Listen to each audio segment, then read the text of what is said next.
مگر صلح امام حسن پہ شک کرنے والے اس خیمے کے لوگ تھے۔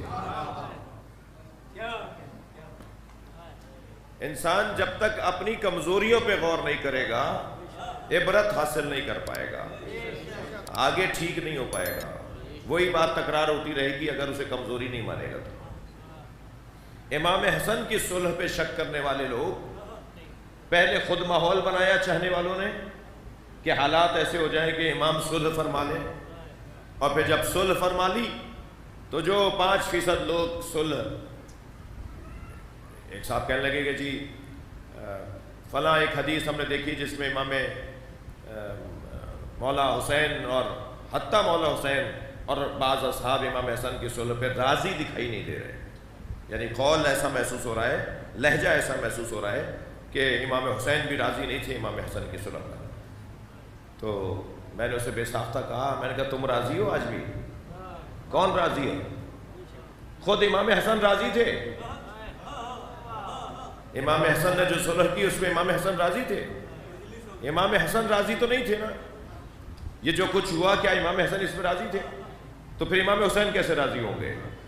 پھر وہ 5% لوگ جو راضی نہیں تھے وہ کیا کر لیتے جی؟ 18,000 کا لشکر، کوئی درہم میں 5,000 درہموں کی صورت میں 5,000 کا لشکر لے کے چلا گیا۔ کسی کو ایک صوبے کی گورنری کی پیشکش تھی، وہ 8,000 آدمی اپنے ساتھ لے کے چلا گیا جی۔ جب حالات ایسے ہو گئے، جب ماحول ایسا ہو گیا کہ حتیٰ امام کے خیمے تک کوئی شخص گھس آیا اور امام کا مسلح کھینچ لیا، امام کے زانو مبارک پر چاقو لگا، ایسے حالات اور ادھر چاہنے والے چلے جا رہے ہیں، اور امام کے اپنے ہی لوگوں میں کچے کانوں کا لفظ سنا ہے نا آپ نے؟ ذرا صلوات پڑھیں تو میں عرض کروں۔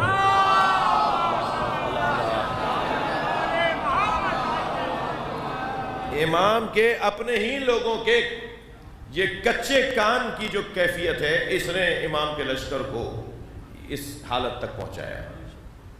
سنی سنائی بات، ایک سرہ چھوڑا جاتا تھا، ایک خبر چھوڑی جاتی تھی، اور پھر اسی کو چاہنے والے پھیلاتے تھے جو خود امام کے خلاف ہوتی تھی۔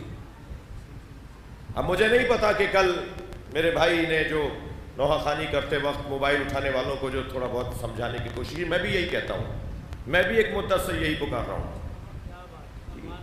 یہ لائیو مجلسیں، یہ موبائلوں کو ہاتھ میں لے کر تمہاری ساری توجہ اس موبائل میں لگی ہوئی ہے، تم خود تو مجلس میں ہو نہیں۔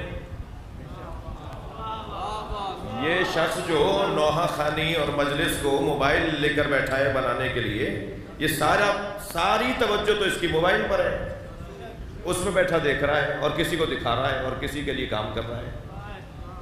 میری مراد یہ نہیں ہے کہ کسی کے لیے کام کر رہا ہے، یعنی وہ جو کینیڈا میں ان کی خالہ رہتی ہیں ان کے لیے مجلس ریکارڈ کر رہا ہے، تو بھائی بعد میں ریکارڈ مل جائے گا انہیں، کون سی قضا ہو جائے گی مجلس ان کی، 2 گھنٹے بعد سن لیں گے تمہاری خالہ مجلس۔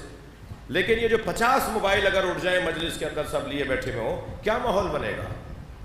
یہ بات میرے بھائی نے اگر کل کہہ دی، معروف اور بزرگ اور سینئر نوحہ خوان نے، تو صرف وہی کلپ وائرل کیا جا رہا ہے جو انہوں نے 1 گھنٹے نوحہ خوانی کی، وہ نوحے وائرل نہیں کر رہے۔ آپ سے مراد جو کر رہے ہیں ان کی بات کر رہا ہوں، یعنی منفی بات کو آگے بڑھانا ہے۔ خدا کے واسطے میرے لیے اعزاز ہے کہ اس وقت مجلس میں جوانوں کی تعداد زیادہ ہے، خدا کے واسطے میں آپ سے ہاتھ جوڑ کر امام حسن کا واسطہ دے کے کہہ رہا ہوں، جب کوئی کلپ، کوئی پیغام، کوئی جملہ، کوئی کلپ، کوئی پوسٹ مکتب اہل بیت، تشیع، اسلام، مسلمانوں، شیعوں کے خلاف، مسلمانوں کے خلاف کوئی لڑانے غلط فہمی پھیلانے والی کہیں سے ہوتی بھی آئے نا، اسے ڈیلیٹ کر کے وہیں گلا دبا دو، اسے وائرل نہیں کرو۔ صلوات پڑھ لے ذرا محمد وال۔ میں امام حسن کی سیرت پہ ہی غور کر رہا ہوں، میں مضمون سے باہر نہیں ہوں۔ امام حسن کے زمانے میں چاہنے والوں میں یہ عادت تھی کہ وہاں سے شام سے ایک پیغام آتا تھا، یعنی امام ابھی بے قید ظاہری زندگی میں تھے کہ شام سے ایک سرہ چھوڑا گیا امام کے چاہنے والوں کہ ان کی تو رحلت ہو گئی، اب سب پھیلا رہے ہیں کہ وہ تو رحلت کر گئے۔ ارے بھائی جلدی کیا ہے؟ یعنی بعض ظاہر ہے لشکر میں، امام کے لشکر میں اگر یہ خبر پھیل رہی ہو اور 4000 آدمی، میں کہتا ہوں 4 آدمی بھی چھوڑ کے چلے گئے ہوں یہ سن کر کہ ان کی رحلت ہو گئی، تو یہ کچے کانوں والی بات ہے یا نہیں؟ خاص طور پر میں آپ جوانوں سے گزارش کر رہا ہوں، بزرگوں سے مجھے دعا چاہیے، خاص طور پر منفی بات کو آگے نہیں بڑھاؤ۔ جس کے اندر منفی چیزیں آ رہی ہوں نا، اب کرنے والا تو منفی نیت سے نہیں کر رہا تھا، مگر ہو گئی اس نے کر دی بات۔ ممکن ہے کوئی تقریر کرتے ہوئے ہم سے ایسا جملہ ہو جائے، تو اسی لیے ہم لائیو مجلس رکواتے ہیں کہ بھائی 1 گھنٹے بعد چلی جائے گی، کیا قیامت آ رہی ہے؟ 1 گھنٹے بعد تم اس کو نشر کر دینا، ریکارڈ کر لو۔ اب تو الحمدللہ وہ بڑی جدید ان کے پاس ڈیوائسیں آ گئی ہیں کہ وہ بس ایک بٹن دبانے پہ وائرل ہوگی، یہ نہیں ہوگا صاحب اپلوڈنگ کرنے میں گھنٹہ لگے گا۔ اب تو وہ جدید ڈیوائسیں بھی آ گئی ہیں کہ آپ جلدی سے آپ اس کو وائرل کر سکتے ہیں، تو 1 گھنٹے بعد کر دینا، کیا قیامت آ رہی ہے؟ امام کی سیرت کا ایک حصہ یہ کہ امام کے چاہنے والوں کو کمزور کیا گیا غلط خبروں کے ذریعے سے، اور پھر وقت ایسا آیا کہ جب چند لوگ رہ گئے تھے، کوئی چند ہزار لوگ رہ گئے تھے حضرت کے ساتھ، اور وہاں 1 لاکھ سے زیادہ کا لشکر تھا۔ ایسی کیفیت کے اندر میرے مولا امام حسن نے صلح فرمائی ہے۔ ادھر آپ امام رضا کے زمانے میں جائیں، حالات کچھ ملتے جھلتے تھے۔ ایک لفظ ہمارے ہر ڈرائنگ روم کا عنوان ہے، ہر ڈرائنگ روم کا ایک لفظ عنوان ہے۔ ہمارے یہاں قیادت کا فقدان ہے، ہمارے یہاں قیادت کا فقدان، جسے دیکھو، یہ چھوٹا سا بچہ بھی کہے گا، اسے خود بھی شاید نہ پتا ہو، میں ایک بات کر رہا ہوں، تم ناراض نہیں ہوتا کہ ہمارے یہاں قیادت کا فقدان ہے۔ بھائی تم قیادت کے فقدان پہ جتنا رو رہے ہو، اتنا اطاعت کے فقدان پہ بھی رو کے دکھاؤ۔ صلوات پڑھے محمد و آلہ